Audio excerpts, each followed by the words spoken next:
Welcome to Sitka, Alaska, a majestic island outpost located in the outer edge of the Inside Passage. Now, while other Alaskan towns feel like a classic gold rush, camps, or logging hubs, Sitka has a completely different soul. It feels deeply historic, regal, and wild. The town is uniquely compressed between a dramatic network of jagged snow-capped mountains and the vast open waters of the Pacific Ocean. On a clear day, the entire horizon is dominated by the striking cone of Mount Edgecombe, a dormant volcano that looks exactly like Japan's Mount Fuji, rising straight out of the Alaskan Sea. Now, to truly understand Sitka, you have to stand on top of Castle Hill, where we're at today. This rocky promontory was an ancient stronghold of the indigenous Kakasidy Tlingit clan. Later, it became the fortified heart of Russian America, where Sitka was designated as the colonial capital. And it was right here on October 18th, 1867, that the Russian flag was lowered and the American flag was raised. And Alaska was formally handed over to the United States, which was part of Seward's Folly. Now, when you're standing here at the top of this stone pathway, looking out over the busy fishing harbor on one side and the open ocean on the other side, you are standing on the exact geographical location and birthplace of modern Alaska. It's pretty interesting to think that right here, this spot, America took and purchased Russia, which eventually became the 49th state.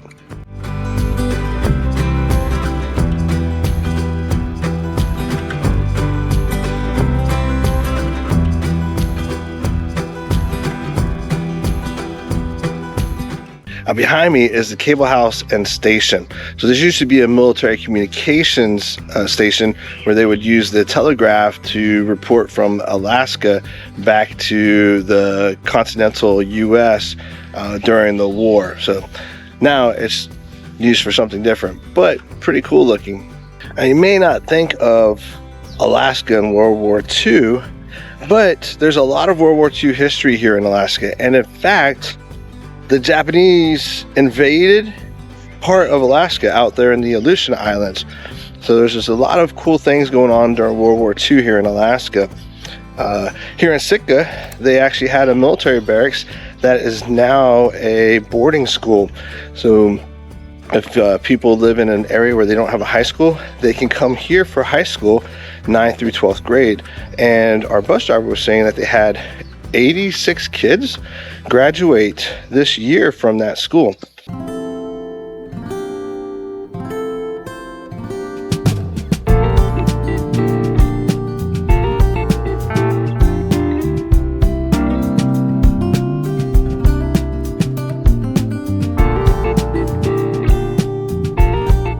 So behind me is the Pioneer House, the Alaska Pioneer House. Now, this was built on the site of the old Russian fort where they had the wooden barracks. The Marines actually took over those barracks when Alaska became a state. But this is one of 6 state-funded retirement homes, if you will. And then the cable station, or the cable house and stations on the other side of this building. So there's a lot of history right here in this area. This building dates back to 1913.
right in the middle of Main Street is St. Michael's Russian Orthodox Cathedral.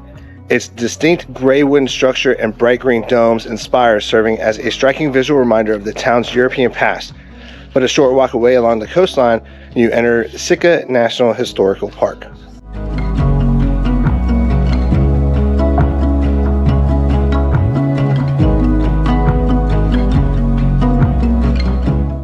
All right, let's talk about the important stuff, the bathrooms. So there's a bathroom in Centennial Hall, free, nice and clean. If you're going to come out of Centennial Hall to your right, at the end of the block at Harbor Drive and Lake Street and Lincoln, you've got free bathrooms right here. And then right next to the Greek Orthodox Church, there are also bathroom trailers there for you to use. So a lot of free restrooms in the general area.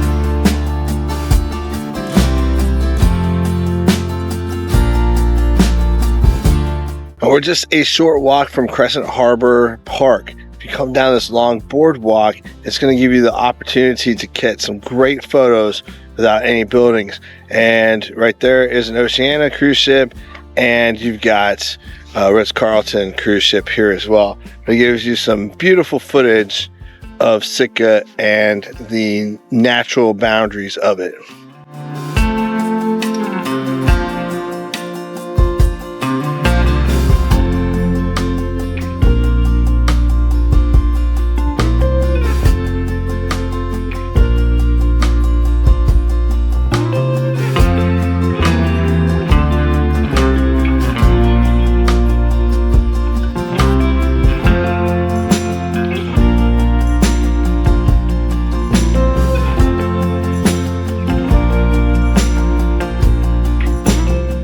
Now, if you look behind me, behind those clouds right there I am. If you look behind those clouds right there, that is the sister mountain to Mount Fuji. So apparently when it's not covered by clouds, it looks very similar to Mount Fuji.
So from here, there are two walking trails. You can take the Totem Trail Loop, which is 1 mile long, and there's totem poles throughout it.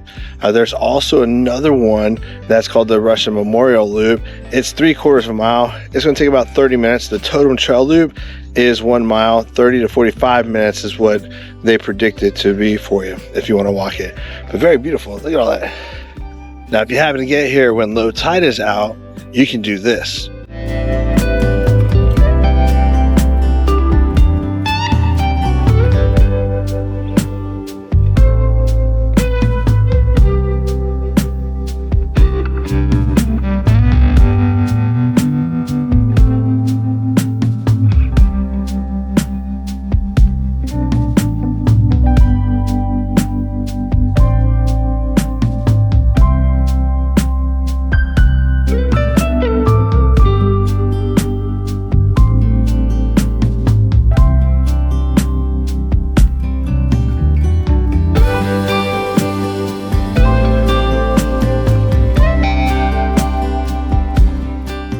How cool is this to just walk out here where it's normally underwater? I mean, heck, you can almost walk to the ship, but it gives you a great opportunity to get closer to nature and take some more perfect photos.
Well, the last place that I was going to tell you to come to is right by the roundabout. They have a beer garden right there, and they got a couple food trucks. Over here, some Thai food.